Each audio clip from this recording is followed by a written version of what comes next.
Right, just when you thought this John Fury situation could not get any more mental, it just did. Because now we have got Joe Egan, former sparring partner of Mike Tyson, tough as old boots Irishman, stepping up and calling John Fury out directly, face to face, on camera. No hiding behind social media, no carefully worded statements, just straight up, come on then if you think you're hard enough energy. And John Fury? He has responded. And his response tells you everything about where his head is at right now. Stay with me because this story just added a whole new layer. So first things first, if you do not know who Joe Egan is, let me give you the quick version because context matters here. Joe Egan is not some random bloke who has decided to stick his head above the parapet for 5 minutes of fame. This is a man with genuine credentials in the fight game. He sparred with Mike Tyson during one of the most feared periods of Tyson's career. He has been hit by 4 heavyweight world champions and by his own account has never been knocked down by any of them. He is tough, he is experienced, and he is not someone who makes call-outs for the cameras and then quietly disappears when it gets real. And crucially, John Fury already brought Joe Egan into this situation himself, because in one of his earlier videos, the one where he was jogging down the street looking like he had completely lost the plot, Fury threatened both Froch and Egan simultaneously, said he would take them both on, tag team, double header, whatever you want to call it. So Egan has not come out of nowhere here. Fury pointed at him first, and now Egan has pointed straight back. The call-out itself is brilliant, by the way. Egan looks directly down the camera and says, "John Fury, you know who I am. I am your nightmare. I am Joe Egan." Calls him arrogant, obnoxious, a bully, the whole lot. And then says, "Grow a set and fight me." Brilliant. Absolutely brilliant energy. Hey everyone, it's Joe Egan. John Fury's been shouting his mouth off saying, "Why doesn't Joe Egan pick up the phone and call me?" Well, that's exactly what I did today. I picked up the phone and I called the man. And he started swearing down the phone. I said, "John, let's keep it civil." And he continued to swear. I said, "Let's get this fight on." And he hung up. True warrior, keyboard warrior. Now you're going to see this, John. Your children are going to see this. And your grandchildren are going to see this. You're meant to be a fighting man. So let's get this fight on.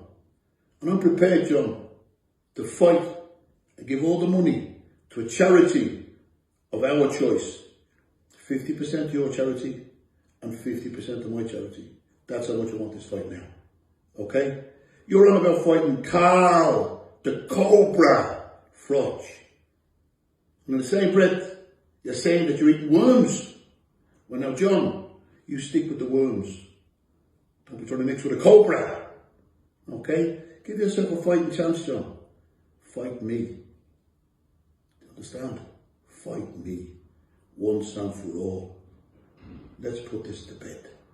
May the best man win. And I believe that would be me, John. The best man on the night.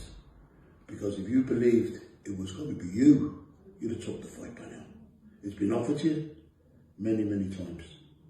Okay? Now see your training. Continue your training. Train hard, John. You need to be fit for me. So how does John Fury respond?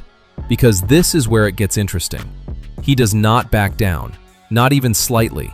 He comes back at Egan hard, says he will punch and kick him, says Egan is a liar, calls him out over the Mike Tyson sparring claims, says the people who know how dangerous he really is are all dead and gone. The usual John Fury energy cranked all the way up. But here is the thing, and this is the detail that matters. In among all the aggression and the threats and the bravado, John Fury essentially agrees to the fight. Not with a signed contract and a press conference. This is John Fury, so it is not that clean. But the agreement is there. The willingness is there. He tells Egan he knows where he lives and he has got his phone number, which in John Fury language is about as close to a formal acceptance as you are going to get. Now, Egan's response to that is equally fascinating. He says Misfits have offered serious money for this fight. We are talking potentially millions of pounds. And Egan's take is that if the money is there, and John Fury is the one who started all of this by calling it on, then the only reason Fury would not take the fight is if he is scared. And Egan says it plainly.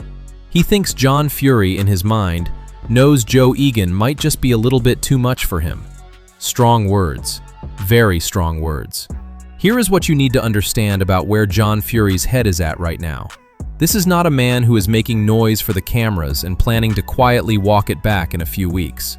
Everything coming out of his camp right now suggests he is genuinely in fight mode. Properly. For the first time in a long time, possibly ever in a formal sense. He has got the Carl Froch call-out live. He has told Netflix to contact him directly. He has named Tottenham as the venue. He has said he does not need 6 months training. And now he has got Joe Egan calling him out on top of all of that, and responding aggressively rather than shutting it down. This is a man who has woken something up in himself. Whether that is sustainable, whether it leads to actual signed contracts and actual fights, is a different question. But the energy is real. The intent appears to be real. And the people around him are not telling him to calm down. They are letting it run. So here is where we are. Joe Egan has called out John Fury directly, and John Fury has essentially agreed to the fight. Misfits money is apparently on the table. The Carl Froch situation is still very much alive. And John Fury, at 60 years old, is somehow in the middle of 2 potential fight agreements simultaneously. Okay, video to Carl Froch. You're having plenty to say, mate, on the little podcast channel. You and me, Wembley Stadium, 93,000 crowd. I'm up for that, my friend. You know, and let's put it this way. You've had plenty to say. I have. I'll stand by every word I've said. You don't like me. Let's see what you can do about it. Get your people to contact me directly, just me. I'm a one-man band. Let's talk about the business side of it, get the contracts drawn up, and I will fight you Wembley Stadium this year. Don't worry about that. John Fury will not back out of a fight with you, my friend. And nobody else either on this planet. I will fight you Wembley Stadium. Get your people to contact me. Let's talk about the business side, get the contracts drawn up, I'll sign, and me and you'll be fighting. Yeah? Wait to hear from your people, mate. The fighting man is in full fight mode. Whether either of these fights actually happens is the question nobody can answer yet.